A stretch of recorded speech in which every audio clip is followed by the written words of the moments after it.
All right, according to Verizon, it's 7 o'clock, so I'll call this meeting to order. Here, this is the City of Greensburg Board of Aviation Commissioners monthly meeting here at City Hall, and we'll start with the roll calls. I'll say in advance, I know that Bill is just unable to attend tonight. He's planting beans, and Horace Reese had a conflict also with his job, so those two board members I know will not be here tonight. But we'll roll call nonetheless, Judy. Don Whipple. Here. Bill Ensis. Horace Reese. Jim Pruitt. Here. John Dooley. Here. Before you, we have the agenda for tonight's meeting, if you'll review that. And is there anything that anybody needs to change, modify, add to the agenda? And if not, I'll say all those in favor of the agenda as listed, say aye. Aye. Okay, the agenda is approved. Takes us to the reading and approval of the April minutes. Our secretary, Judy Kerr, if you'll read those minutes. City of Greensburg, Indiana, Board of Aviation Commissioners, Monday, April the 28th, 2014. President John Dooley called the meeting to order at 7 p.m. Roll call was taken. Board members present were Don Whipple, Bill Ensis, Horace Reese, and John Dooley. Member Jim Pruitt was absent. Don Manley, BFNS, and Jerry Scheidler, airport manager, were also present. Judy Kerr performed the duties of secretary. Agenda approval. The meeting agenda was reviewed. Horace Reese motioned and Bill Ensis seconded a motion to approve the agenda. The motion passed unanimously by voice vote. Minutes. Judy Kerr read the minutes from the March 24th regular meeting. Bill Ensis made a motion to approve the minutes as read. Don Whipple seconded the motion. The motion passed unanimously by voice vote. Judy Kerr then read the minutes of the March 24th executive meeting. Don Whipple made a motion to approve the minutes as read, and Bill Ensis seconded the motion. The motion passed unanimously by voice vote. Horace Reese abstained because he was not present at the meetings. Financial report. Bill Ensis read the airport financial report. Old business. Update on new mower. Jerry Scheidler reported that he was pleased with the performance of the new mower. Disposition of old Jet A tank and fuel. Jerry Scheidler reported that the old Jet A fuel tank and fuel have been removed by Richard Fogg. They were able to use a crane being used for the new installation to load the equipment. Fogg paid the airport for the use of the crane. Update on new Jet A fuel system installation. Jerry Scheidler reported that the new tank has been installed. They are now in the process of removing the old concrete pad. We still need to install a shunt trip panel and rotophase. Jerry will contact the fuel tech to see what else needs to be in place for the startup. New business, payment of bills. After discussion, Horace Reese motion and Bill Ensis seconded that the board approve payment of the bills as presented. The motion carried by roll call vote 4-0. Runway crack seal. Jerry Scheidler noted due to the bad winter weather, there are numerous cracks in the runway pavement surface. During discussion, Don Manley noted that the cracks to be filled should be no smaller than a quarter of an inch, and Don suggested that the board wait until fall to start the project when the air temperature is cooler. Horace Reese made a motion to approve the request to fill cracks 1/4 of an inch or larger in the runway pavement and to obtain bids for the work to be done this fall, preferably in September. Don Whipple seconded the motion. The motion carried by roll call vote 4-0. Brush removal. Bill Ensis suggested that he be permitted to cut and remove the brush along the fence rows on the property. After discussion, Horace Reese made a motion to rent equipment owned by Bill Ensis for $10 and release him from all liability. Don Whipple seconded the motion. The motion passed by roll call vote 4-0. Settlement offer from Don and Barb Horan estate. John Dooley reported that the board has been notified by Don Pivot that an agreement has been reached with representatives of Horan estate. The contract was signed on October the 12th, 2012 between Don Horan and the DOAC to build and lease a specialized hangar located at the Greensburg Municipal Airport. The terms of the lease were for $500 per month for 120 months, totaling $60,000. Don Tribbett has reported that the two estates are agreeable to the following resolution of issues between the Greensburg Board of Aviation Commissioners and the estates. 1, the Don Horan estate will pay the GBOAC $30,000, exactly one half of the total amount of rent due under the hangar lease to settle the claim for hangar rent. And two, both estates will release the GBOAC and the city from any wrongful death claim. Don Tribbett stated that, via email, that he believed this would be a good settlement and recommended that the board approve it. After discussion, Don Whipple made a motion and Orsi seconded the motion to accept the settlement proposal subject to the preparation and execution of a settlement agreement and releases acceptable to Don Tribbett. The motion passed by roll call vote 4-0. Don Manley of BFNS noted that every year the BOAC has signed a commitment to spend non-primary entitlement dollars. After discussion, Bill Hurst made a motion to approve that the president of the BOAC sign a letter of intent to spend the non-primary entitlement funds. Horace seconded the motion. The motion passed unanimously by voice vote. Other discussion. Bill Hurst suggested that he and Don Whipple begin discussions on the 2015 budget. Meeting adjournment and next meeting date. There being no further business before the board, Bill Hurst made a motion and Horace seconded that the meeting be adjourned. The motion passed unanimously and President John Newley adjourned the meeting at 7:28 p.m. The next meeting is scheduled for Monday, May the 26th, 2000. Should be May the 27th, 2014 at 7 p.m. at City Hall in Greensburg, Indiana. Okay, thank you, Judy. That was the minutes from last month's meeting. Any commentary? Anybody have any? If not, I'll entertain just take a voice vote. All in favor of approving those minutes? Aye is read. Aye. I'm gonna have to abstain. Okay, I'll say aye, so we'll have by voice vote, two voice votes will approve the minutes. I'd like to also mention, at least to reflect in the minutes, that our airport manager, Jerry Scheidler, our assistant manager, Bernie Green, and our engineer, from BFNS, Don Manley, are present at the meeting also. I don't know, are you doing bills? Don Manley's going to do bills. Okay. Hot place. Yeah. So, next on the agenda, our financial report. Jim Pruitt, if you'll read the airport finances, please. In the airport improvements account, the current amount is $89,945.53. In the aviation rotary fuel account, the balance is $84,789.38. In the airport operations fund, the current balance is $214,216.42. Total of all airport accounts currently is $388,951.33. Okay, thank you, Jim. Takes us to old business. Next is just an update on our new Jet A fuel system, and we'll take that report from Jared Scheidler, our airport manager.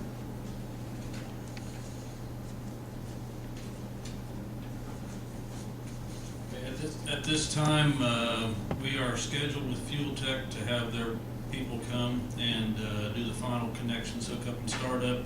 Probably sometime next week they'll be here. And until we got a few little things to finish up, but we'll have plenty of time to get that done before they get here. So we're on their schedule. So, and that their guy representative should be here 3 days actually, to make sure everything's in place, and then 1 day of training at the end there. So we will have a definite day tomorrow. He will call me and let me know exactly what days are going to be here. It should be within about a week from now. So that's where we're at with it. Jerry, there's a lot involved, all the little things, what you've done the last week or two with this system to get it. Yeah, there's a lot of things that on our end, because we don't have true three-phase on site, getting everything in place from other ways of doing it, the rotophase and everything that goes with that to make it operate in our emergency shut-off system. We have to operate with the rotophase, which is a little different than one would be with you have true three-phase, and so we're having to order and buy some different type of emergency shut-offs and so on, and different panel and everything else to feed the whole thing. So But we got the rotophase and the box that goes with it, it's already mounted and in place. And, we got a little more wire to pull to the actual new fuel tank. And, the guy, when he gets here, he'll do the final connections and start up and so on, so. There's no three-phase out there. There's three-phase available in the area, but we didn't feel it would be cost-effective to get connected with that for the small amount we're actually gonna be needing to use it. We've got one 7.5 horse motor. Minimum charge that goes with a three-phase commercial, small commercial, or whatever they would call it, would be, we're spending some money to get hooked up, but in the long run, we should spend less over time, you know. Maybe. This is the cheapest way to go. That's what it boils down to, you know. We was kind of going with Don's recommendation, you know, to put a rotophase in as opposed to putting three-phase in there. You understand all that electrical stuff, Don? Pardon? See, you understand all that electrical stuff? Most of it. I'm not gonna brag, John, but most of it. I understand. What, just as a rough guess, what do you think we're looking at, millage maybe? If, once they arrive on that third day, we'll be up and running. The third day, we, actually have a tanker load of fuel delivered, and this system will pump it off the tanker and filter it, put it into the tank, and once that's all done, we're ready to sell fuel. Does that come,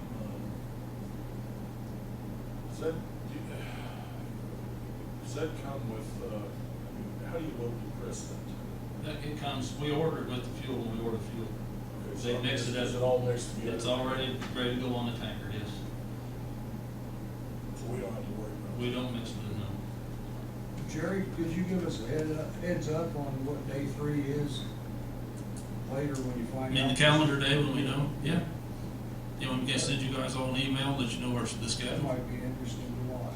Yeah, I would think, anyone, that third day is training, is putting the fuel, the training includes learning how to pump the fuel into the thing and all this, you know, and how to operate the system. And a lot of the training, there's, I understand, is going to involve all of the, monitoring that has to be done to, you know, maintain the tank. If you would help me, we could roll John's airplane out here and fill it up too. I don't think he'd like that. I don't think, it might be a little bit of a problem. But, yeah, I'd be more than happy. I think the more people that observe the training, you know, the better.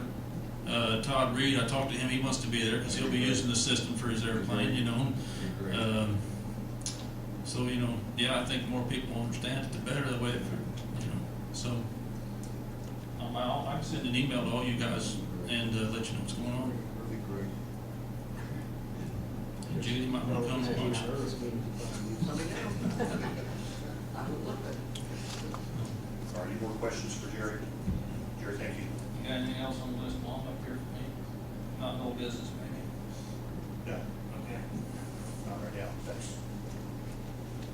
Other, next item under old business, just reporting on the settlement from the Don Grant estate. I did speak with our board attorney, Don Truitt, yet today. He's already prepared the paperwork, the settlement agreement, and has forwarded that to Stevenson, this is named the attorney, and Shelbyville for Don Grant and Mark Grant estates. And they've only had it about a week. He expects that, doesn't expect there to be any problem with that. They have to review that, get together, sign it. In other words, it's in process, but not yet complete. That'll take us to new business.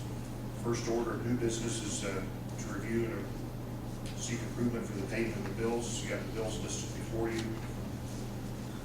Everybody had taken a moment to review the bills. First of all, if there's any discussion about the listed bills.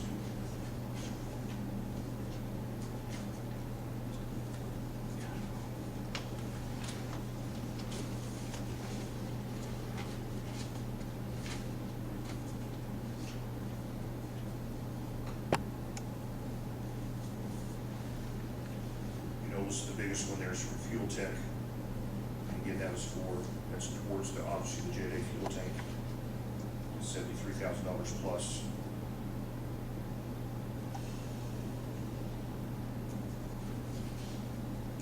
John, can you tell us which insurance policies the insurance bills are for? Yes, the larger, but see, the smaller one, well, the larger one is for general liability for the airport, and the smaller one is for professional liability for board members. Okay, thank Yeah. you. For the encore, it's a good question.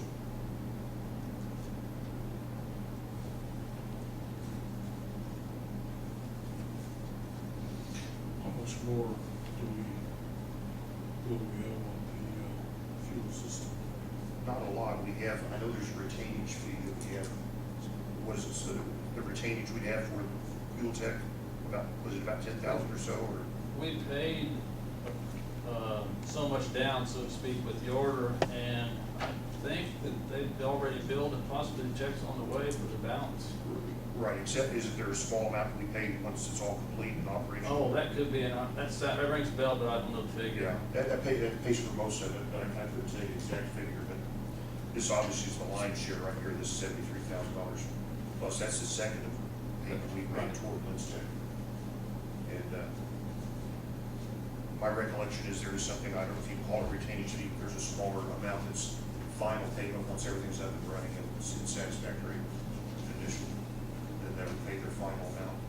My recollection is that's somewhere in the $10,000 neighborhood, but I wouldn't swear to that.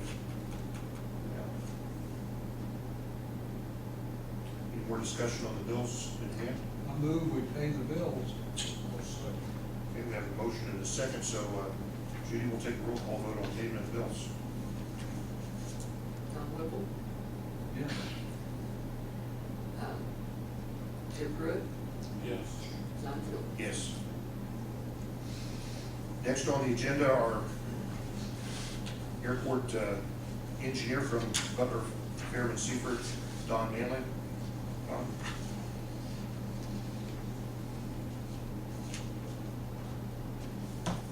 Thank you, Mr. President, members of the board. I have a couple things to discuss with you today. I have an agreement before you based on the discussions we've had in the past about getting the non-permanent entitlement money for our next project. The next project will be reimbursement of legal fees that have not been paid yet up to date for the previous land acquisition for the current airport. And the other item is the taxiway overlay. Both of those items are in the CIP for development this year. Taxiway overlay includes also the terminal apron. Those two projects in the agreement for this is for our design services to develop the quote documents.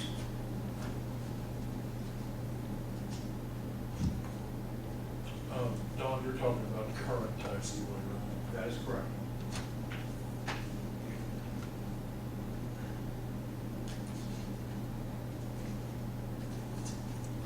To get the quote documents prepared and out on the street, we have a deadline of July the 11th to get the application to the FAA. And the application to the FAA for the grant reimbursement of those two projects requires that we have either quotes or bids established for the cost to be submitted on that application to the FAA. And the application also is in hand, the state application as well. So the project is as described in the front, on the first page, 1 of 7. And then if you look back, the rest of it, if you look back into Appendix A, it gives you an additional description of what the services, what our services are. And then on Appendix C and D, C is the schedule of our services and D is the fees that relate to our services.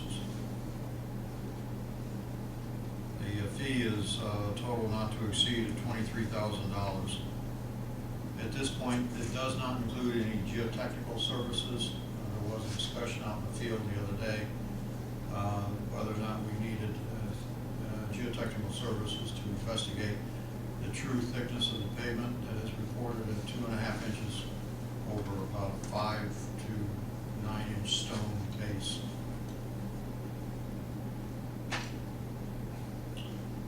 thick enough? I mean, I presume it is for our purposes right now. It is, for the purposes right now, it is thick enough, yes. If, in the future, we'll end up, doing a structural overlay. At this point, it's just a preservation overlay. Is that part of the CIP? Yes, Because I noted, I saw here this would be for estimated 23 years. yes, Of course, this is gonna be a part of the new runway if and when that gets built. So will this then change as that CIP comes into, as the new runway gets built? yes. All the above. The 23-year life is for the current Right. operation.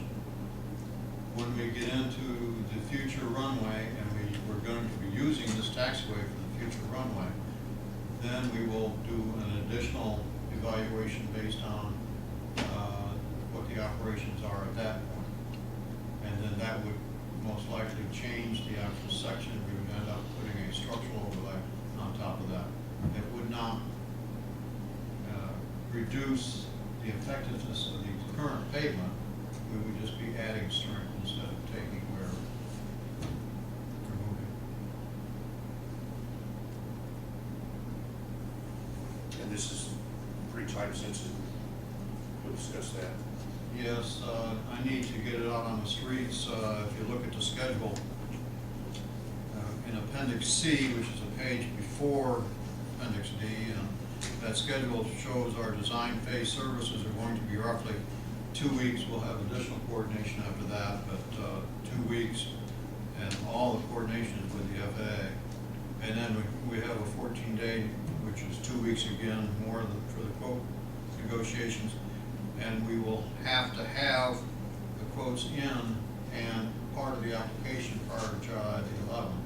So it doesn't leave a lot of room to spare between the 4 weeks minimum time that you have, which is actually that month, to July the 11th from now. What do we need to do to implement this? Just make a motion for implementation and Motion sign? authorizing signing this agreement with us between the board and Public Terminal Site.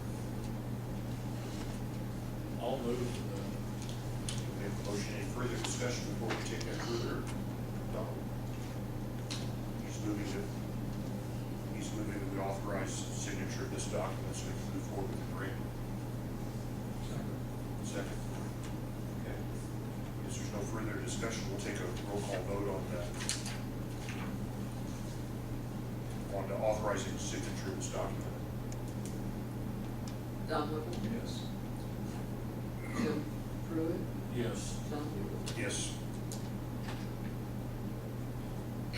That takes us next, we did originally have Bill Ernst, this was, Go ahead.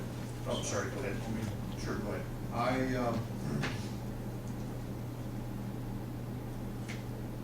down here.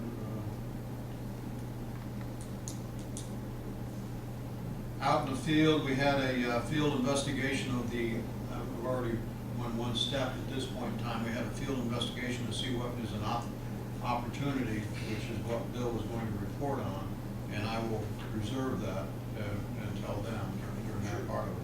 But I have also, at the last meeting, talking about crack repair, and asked out in the field, they asked me to take a look and really get, instead of just making a statement at the board meeting, really look at the cracks myself and give you a professional opinion.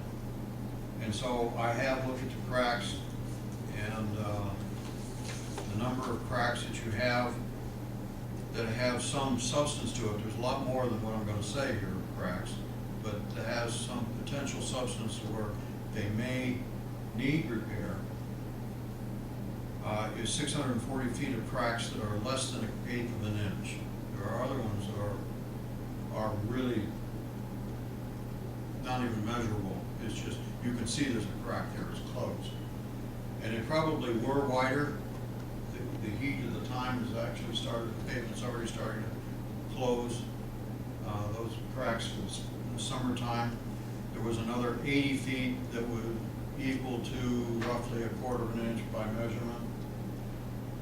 And in my opinion, they are not of substance at this point in time. I would obey a review of those at a later period, like the motion said, and sometime in September, October, when it starts cooling down and the cracks are starting to open up some more, make another evaluation at that point in time to find out whether or not it's necessary. At this point, there's no need for crack repair. I have also taken the liberty to leave behind with you copies of crack repair directives. We have the FAA advisory circular that talks about, and it gives the same measurement. Actually, I said 1/4 of an inch, and this FAA circular says 3/8 of an inch, so 1/8 of an inch greater. Where you start looking at actually repair, 3/8 of an inch cracks, you route and seal. So I've got a copy of the portions of the advisory circular that are effective for your runway, and another copy of the current existing surface for overlay. I talk about overlay, you basically prepare the surface, just like you do whether or not you overlay or not. And it talks about crack repair and that. It talks about the 3/8 of an inch. Oops, sorry. And also, you have someplace in record on your files, you'll have a document that looks just like this. And it's a pavement condition report. In this pavement condition report, it gives you examples of what to do and how to prepare and crack sealing.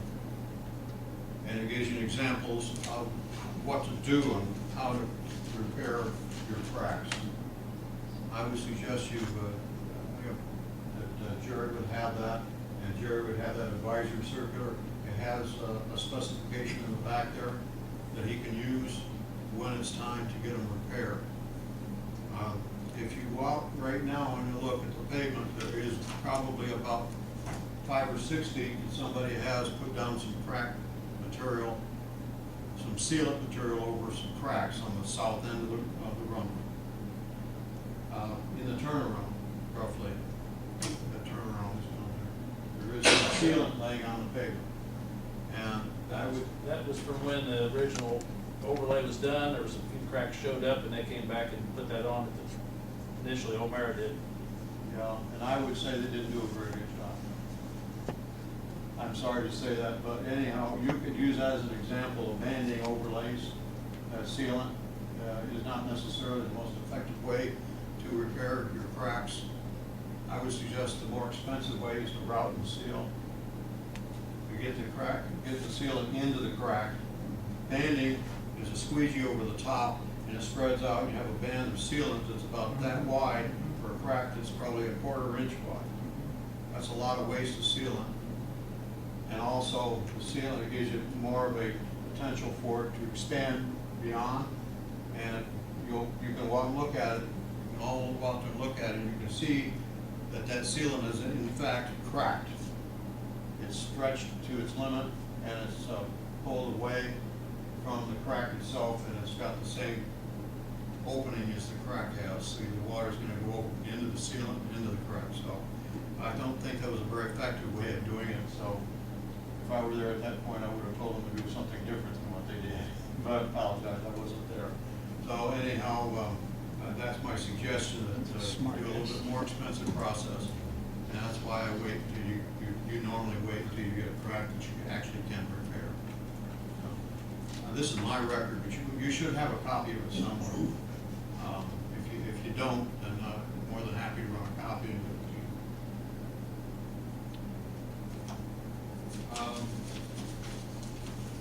you. The other thing I'd like to mention is that this weekend is Aircraft Owners and Pilots Association's regional fly-in. It's being held at the Indy Regional Airport, which is the old Mount Comfort Airport. If you would be interested in joining up there, I'm volunteer. I'm working there as a volunteer from 8 o'clock to 1 on Friday, and 2 o'clock to 6 on Saturday. So I may be there all day long anyhow, but anyhow, I ask that you come up and join me and everybody else is in the aviation industry and learn a little bit about what AOPA is about. And they also talk an awful lot about the national program of developing airports and peers in the same flying industry, flying aircraft, having fun flying the aircraft, as well as using it as a business tool. Believe it or not, you can be in a business that you enjoy doing. So, okay, that's all I have. You're also going to discuss that pot-in-place resurfacing / recycling bill. Ursus was going to talk to us about that, what that amounted to, that he was unable to be here tonight, but you were present at that discussion. Okay. So I can discuss that a little bit. I apologize, I do not have the brochures with me. I gave my last brochure out, and did you bring any? They're out in the truck, you need them? Might help, I don't know. I'll give you a little understanding of what it is. At the site visit, we're, number one, the runway was overlaid, and we're looking to do the same thing on the taxiway, preservation overlay. That's one option. I've since then looked at maybe another potential, and the potential is infrared by propane heaters, infrared heating of the current pavement thickness, and they recommend that you go 2 inches at least. Well, that is basically the full depth of your current pavement. I think it was reported to be 2 1/4 inches thick.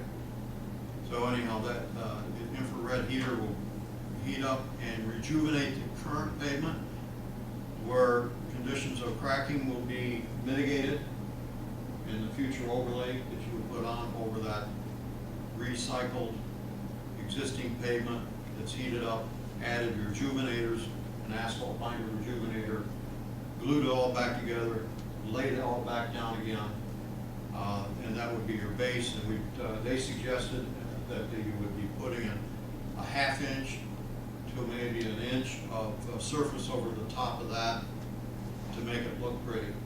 Is basically what it was. It's more than not just structural integrity. It was just because when you heat it and relay it, it lays out fine and it's got structural integrity, but it doesn't look pretty when you're done doing that, even though it's good pavement.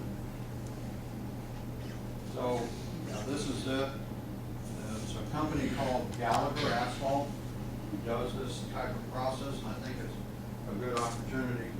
That is the process. This is another brochure on Gallagher Asphalt. And so you can No, pass that around That's for the taxiway and the and the apron. apron. Yeah. So to simplify, this machine chews up the current pavement, rejuvenates it, lays it back down all in one pass, is that correct? Yeah, basically, it's a paving train. They can shorten it or lengthen it. Sometimes the paving train, if you have long runs, is about 110 feet long. And the paving train is as simple as that. Chew it up, rejuvenate it, mix it up, lay it back down, and roll over the top of it like you do regular asphalt. Yes. Pretty good process. It's been done for years.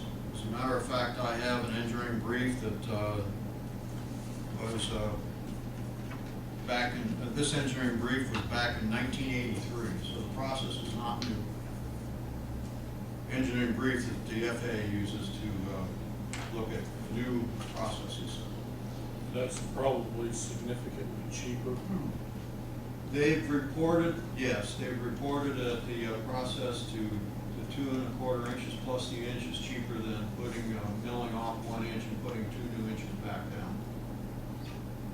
Is basically what we did on the runway. I think the runway was ended up, I think, 1.5 inches thickness was what I remember. Don, have you seen this process? I have not. I am not experienced in it. I'm going by other experts this time. Looks interesting. It is very interesting. Of course, we'll investigate with other experts to find out if it's truly a good thing for Greensburg, but on the surface right now, it looks very good, in my opinion.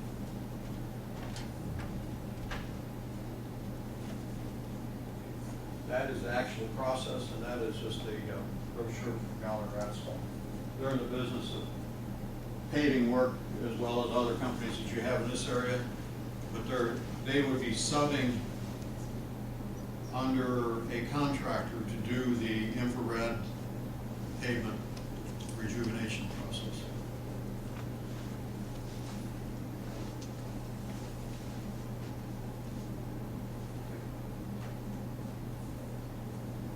So if it's a good thing, if you'd like, I think we wanted to, after that meeting, Bill's intent was that we wanted a general feeling from the board whether or not it's something to investigate further. And I think that Jerry was there, and he may be able to speak a little bit of what he understood or heard, what he thought about the Well, process. I'm kind of going along with what Don said. It sounds like it's something worth checking into. If it'll, it saves money to start with, but it's, you should end up with as good or a better product doing it that way also.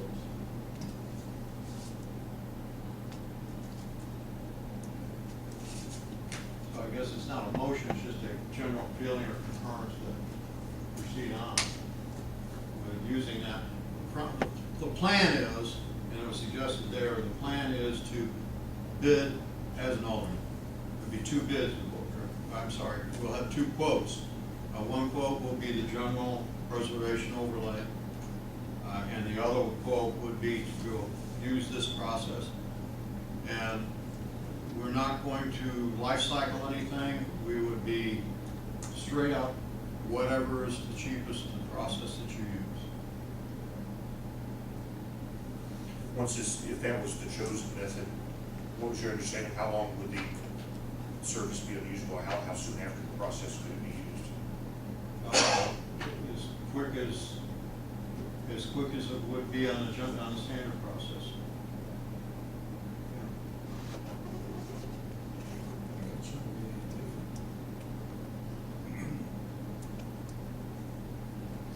Well,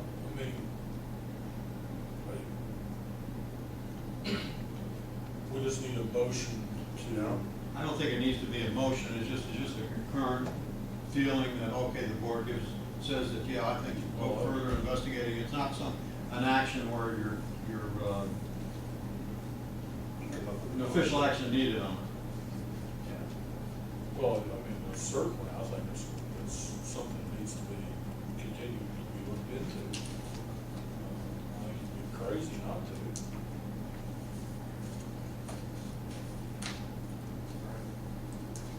Anything else, Donald? Okay? No? Anybody have any questions for Donald before he sits down? No? All right, thank you. All right, that completes our agenda, listed agenda items. Any other discussion or comments from board members? We got it. Pardon? We got it, from Don. Yeah, exactly. Our next meeting will be Monday, June 23rd.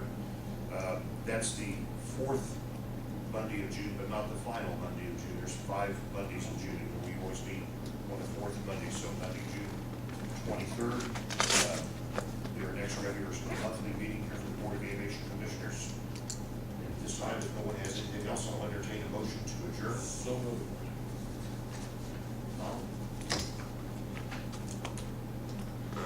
Second. I don't want to. I don't want to. I'll second. All right, all in favor, say aye. Aye. Aye, we're adjourned. Thank you.